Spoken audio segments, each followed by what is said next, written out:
Hey, what's going on guys? H and John here, and today we're going to be going over the This Week at Bungie for August 26, 2021. But before we jump into this, I ask you want to keep up to date on all Destiny 2 news, information, links, tutorials, and more, that you go subscribe to my channel. Otherwise, let's jump into it. So I guess starting off in the reminders department, if you've been living under a rock, the Destiny 2 showcase was this week, as well as the launch of Season 15, that being Season of the Lost. If you want to know about everything that happened in the Destiny showcase, I actually did a vid covering most of the information that came out, which will be linked in the description down below. Also, yesterday we sort of got a Twab sized Bungie article covering the rework for Trials of Osiris that is coming on September 10th. If you're interested in that, I also made a vid on that, which will be linked in the description down below. And for our final reminder, on Monday I am indeed going to make a video covering my first impressions of the season, as well as briefly breaking down the story and the gameplay for the season. Anyways, moving on to the Twab, we got a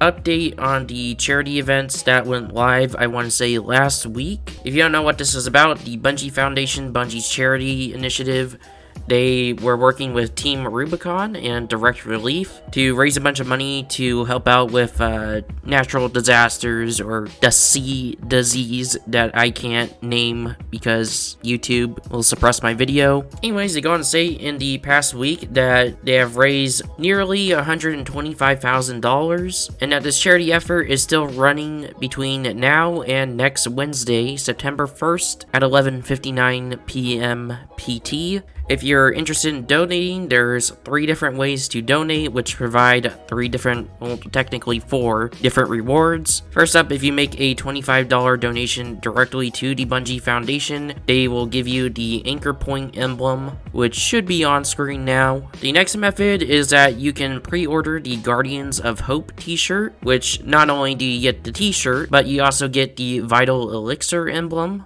And if you're not looking at the image, this is indeed a direct donation to Team Rubicon. And lastly, you can receive the Planet of the Peace emblem if you make a purchase from the Bungie Foundation collection on the Bungie store. I guess there's technically 5 if you count the item that you're purchasing from the Bungie Foundation collection on the Bungie store. Anyways, if you're interested in any of that, I have a direct link to all 3 in the description down below. If you want to get any of that stuff, you have to make a donation before September 1st. Next up in the Twab, let's go ahead and talk about Void 2.0. If you're not aware, in the Destiny 2 showcase, people noticed that there is no new mention of a darkness subclass. And this was confirmed earlier today by the director of the game, Joe Blackburn, in an interview. He said that new subclass and damage type exist and was going to be for Witch Queen, presumably Vapor according to leaks, but it got pushed back due to Bungie fearing that it may come out like Stasis and they didn't want to have another Stasis situation.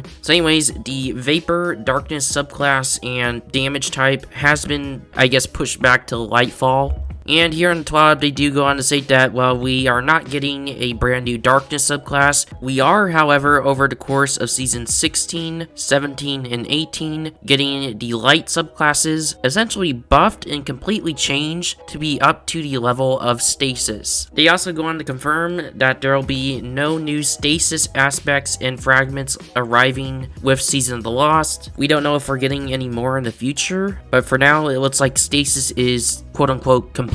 Before we jump into the preview look at this Void 3.0, they go on to state that they are planning a reduction to how many one-shot abilities are available in the Crucible, and they're going to try to shift super energy regeneration so players are rewarded for participating in combat versus waiting for a timer. Later in Year 5, they plan to discuss more. With that out of the way, let's go ahead and talk about Void 3.0. They do go on to state that some of their goals in making Void 3.0 was to preserve the strong existing power fantasies of Void, provide new and exciting build crafting possibilities for the combination of aspects and fragments, and finally set up a framework for a systemic integration of the damage type into the rest of the game. Basically what they're saying is they want to take Void how it is right now and build on top of that while giving the element itself a unique personality like Stasis. You know, Stasis has slow, freeze, and shatter. Well, Void is going to get suppression, which makes it so the target can't use any abilities, and in the case of PvE, they can't shoot their weapons.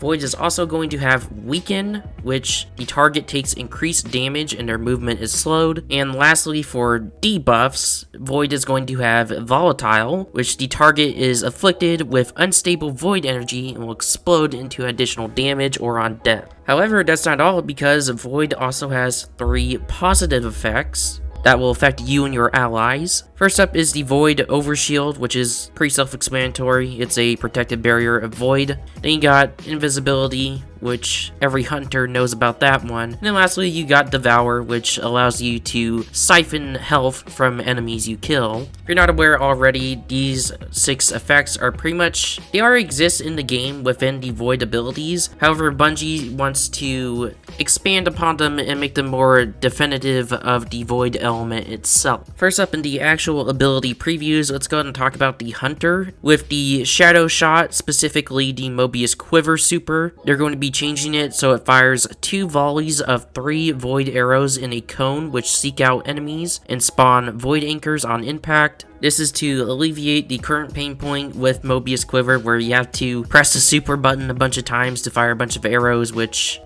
takes a long time, and the actual tethers themselves don't last that long. The next ability we get a preview of is Stylish Executioner. It's an aspect. Defeating a weakened, suppressed, or volatile target grants invisibility and true sight. After performing a Stylish Execution, your next melee attack while invisible weakens enemies. And if you don't know, this is very similar to the Middle Tree Night Stalker's current Flawless Execution perk. So you can see how they're really taking abilities we already have and changing them up. Next up, let's go and talk about the Sentinel Titan. They're getting a new aspect called Overwatch. They state that you cast a Void Empowerment Barricade to grant a Void Overshield to yourself and nearby allies. The empowered barricade slowly regenerates the Void Overshield of allies bunkering behind it. Sounds pretty interesting. And then the Sentinel Titan is apparently also getting a new projectile melee called Shield Toss. You essentially hurl your shield towards an enemy. The shield can ricochet off enemies and surfaces, granting you a small chunk of Void Overshield for each enemy hit, which is very interesting because currently that's a super ability for the Sentinel Titan. We'll have to see if that's just as strong as the super. Anyways, moving on to our final character here, that being the Void Walker Warlock. Starting off, Void Warlocks are getting a new projectile melee called Pocket Singularity. They state that it's going to launch a tracking, unstable ball of Void energy that detonates when it nears an enemy, pushing targets away from the blast and making them volatile. And next up, Void Warlocks are getting a brand new aspect called Child of the Old Gods. They state, cast a rift to summon a sentient black hole which hovers at your side waiting for a target. It will launch itself at enemies, then begin siphoning their energy and weakening them, refunding their life force back to you as either grenade and melee energy if you're using a healing rift, or health if you're using an empowering rift. Defeating enemies who are being siphoned by the child will refund some rift energy. Some very, very exciting stuff that sounds like it's in the works, and it sounds like it's pretty much a fraction of what's to come. I'm very personally excited for the reworks to the subclasses, especially considering after we get all these reworks, we'll actually have another new subclass to follow that up not that long after. I would say we have a very exciting year of Destiny coming up for us. And for anyone worried, the community manager as well as the sandbox lead did go on Twitter to state that they are not planning to remove any of the existing supers. So yeah, even though we're not getting a new darkness subclass and element now, we still got some very exciting reworks coming up. Next up in the Twab, let's go ahead and talk about Twitch Prime rewards because they are getting changed. Starting from left to right, we have the Wardcliff Coil exotic rocket launcher, the Diesel Punk exotic ornament for the Wardcliff Coil, the Eon Drive exotic sparrow, and lastly the Lost legendary ghost projection. Like always, if you're interested in collecting any of the Twitch Prime stuff, you gotta link your Bungie account to your Twitch Prime account, and then you go to the Twitch Prime page and collect your stuff, and then in-game you'll be able to collect your items from Amanda Holiday in the tower.